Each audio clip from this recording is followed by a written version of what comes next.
Capítulo 5. Los dedos de Stalin. Entre 1989 y 1991 se produjeron notables transformaciones en Europa del Este y la Unión Soviética. Los gobiernos comunistas fueron derrocados, grandes porciones de sus economías de propiedad pública fueron desmanteladas y entregadas a propietarios privados a precios de remate. Y el gobierno de un solo partido fue reemplazado por sistemas parlamentarios multipartidistas.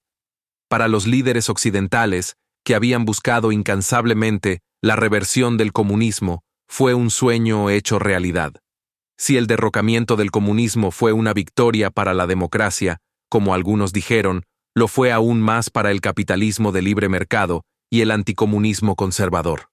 Parte del crédito debería ir a la CIA y otras agencias de la Guerra Fría, como el Fondo Nacional para la Democracia, la AFL, la Fundación Ford, el Fondo de los Hermanos Rockefeller, Pew Charitable Trusts y varios grupos de derecha que financiaron organizaciones, medios de comunicación y políticos anticomunistas y libertarios en toda Europa del Este y la Unión Soviética, en lo que rápidamente se convirtió en la cadena de revoluciones mejor financiada de la historia. Los levantamientos enfrentaron muy poca violencia. Como se jactó Lech Walesa en noviembre de 1989, el Sindicato de Solidaridad derrocó al gobierno comunista sin romper una sola ventana. Esto nos dice mucho sobre el gobierno que fue derrocado y sobre los rebeldes.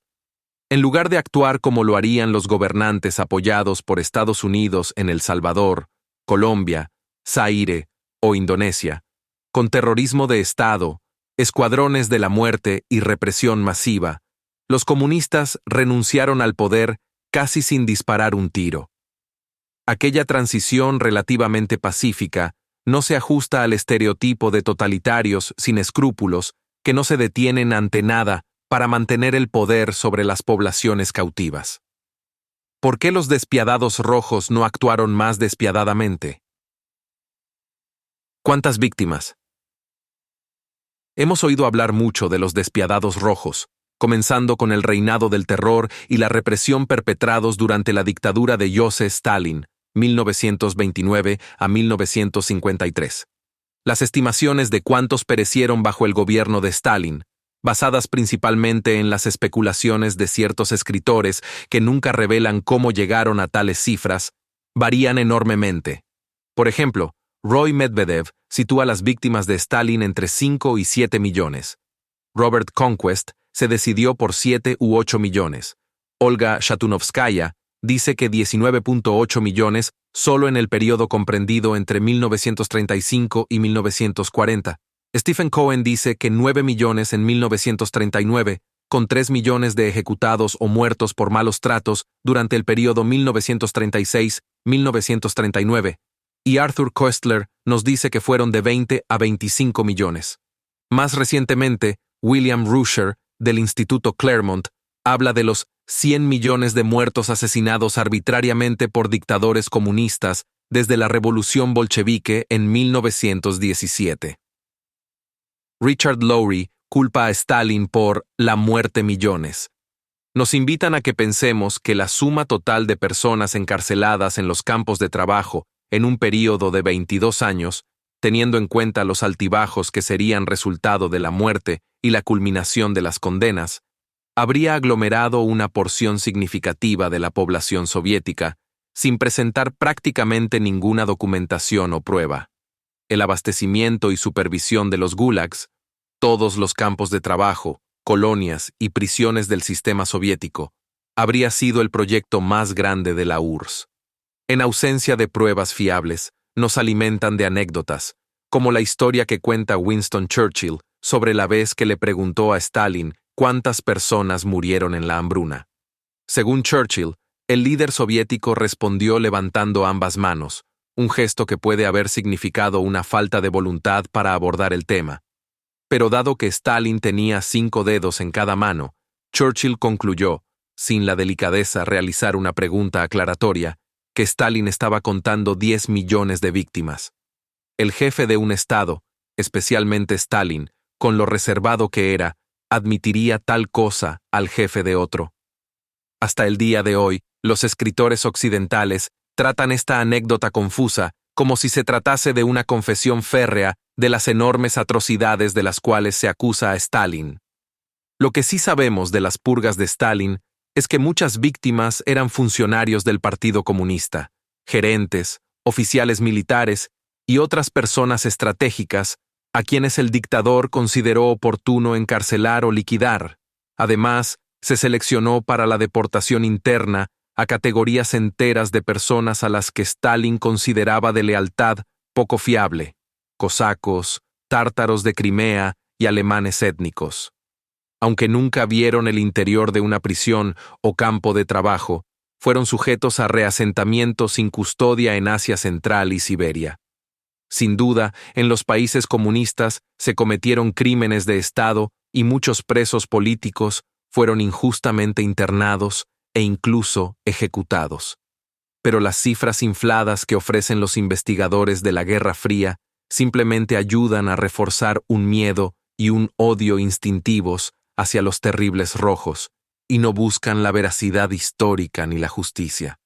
En 1993, por primera vez, varios historiadores obtuvieron acceso a los archivos secretos de la policía soviética y pudieron establecer estimaciones bien documentadas de los internos en prisiones y campos de trabajo. Descubrieron que la población total de todo el Gulag en enero de 1939, cerca del final de la Gran Purga, era de 2.022.976. Pie de página 46. A modo de comparación, en 1995, según el Bureau of Justice Statistics, en los Estados Unidos había 1.6 millones de personas en prisión, 3 millones en libertad condicional y 700.000 en parole, dando un total de 5.3 millones en el sistema penitenciario. Otros millones han cumplido su condena, pero están conectados al sistema penitenciario de alguna manera. Termina pie de página. Casi durante el mismo período comenzó una purga de los purgadores, incluidos muchos funcionarios de la Policía Secreta y de Inteligencia, NKVD, y miembros del Poder Judicial y otros comités de investigación, quienes repentinamente fueron considerados responsables de los excesos del terror a pesar de sus declaraciones de fidelidad al régimen.